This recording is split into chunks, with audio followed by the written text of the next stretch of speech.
Alright, well, here I am at We Grow Dreams. It's a not-for-profit garden center out in West Chicago, and I'm here to pick up some bluegill to stock my system. There's Phil from Wolfpack Aquaponics, and here in this wonderful greenhouse. Here we are.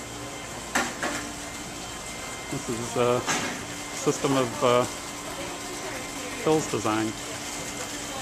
There's my lovely wife, Gilchin, who, just for the record, I'd like to note is more important to me than my aquaponics system. So, thought I'd put that on record. All right, off to the fishing.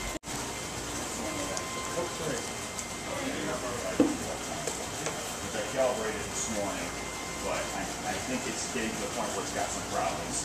That's what I was asking about yours. And there are the fish.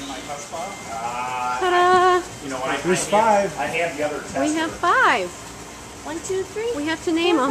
No. What are the names? No, breakfast, lunch, dinner. Brunch? Oh, you're not allowed to name them. What if we name them and we're not going to want to eat them? Right. So breakfast, lunch, dinner. You know, with the colors that you see on the They're kind of cute that's why I say and kind of ugly. Oh, they're cute. You guys going to have worms too? I guess we are going to have worms. Let's get a close-up of those worms. Well, it's hard. I'm having a hard stir. He plucked a bunch. Oh, there we go. He plucked a bunch already. Wait, can you stop and hold one in the air? You know, they kind of colonize or gather underneath. I heard they like to be right under paper. They do, yeah. And they'll actually come to the surface of the paper and kind of hang about there. Here, grab that container right there. You'll see there's probably a bunch on top of the paper over there too. Why do they like to be on paper? They lay their eggs there. Oh. Huh. Yeah, there's a ton of here. Yeah. So yeah, just fill it up so you can get your bed started. Alright, so I'm back home with my system here, and just got back from We Grow Dreams, and got my 10-gallon cooler with, I think, something about like 12 bluegill in there. So I'm going to let them sit there for a few before I traumatize them further by moving them into the main tank. And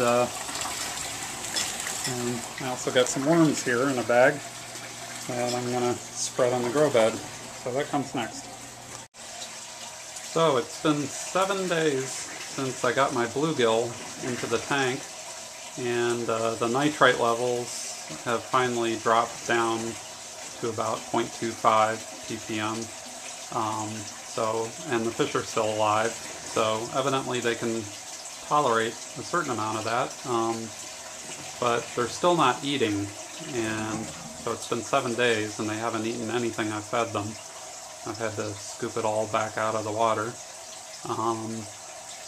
I figured they didn't like the light. They would always run away from light, and I'm thinking they came from a pretty dark tank, and so they might not be very comfortable where they are. So what I did is covered my plastic tank with black plastic sheeting all around, including on the top, and then draped some around near the top, so it's much darker in the tank there, and I'm hoping that makes them more comfortable. Plus I added some large PVC pipe and tossed it in the tank, so they have some more hiding places. So I'm hoping they start eating soon. I don't know how many weeks they can go without eating, and I'm hoping that the nitrite levels didn't somehow damage their metabolism or health otherwise. I guess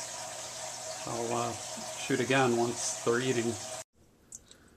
Well, I'm gonna put my camera on the tripod here and see if I can get some shots of my fish. They're pretty shy, although they're getting a little more lively. So toss some food in here and see if they show up.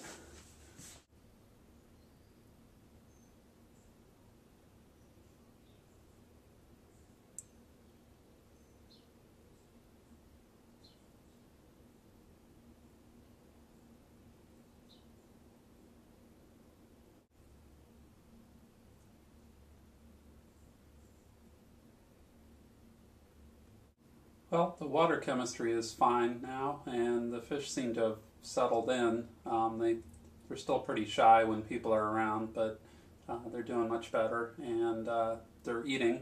Not a lot, but a little bit, and it's been about 2 weeks, so I guess I just had to have some patience while they settled into their new home. And lastly, I've been making some progress on my aquaponics / greenhouse control box here. Actually have a opportunity to apply it to a couple of greenhouses in the area.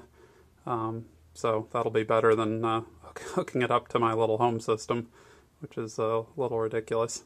So I got the, PLC in there and some terminal blocks and 24-volt supply and, float switch sensors, solid state relays that need to be connected up properly, and several, or at least a couple temperature sensors, and still have to work on getting the pH and dissolved oxygen sensors hooked up in there with some signal conditioning, but making some progress.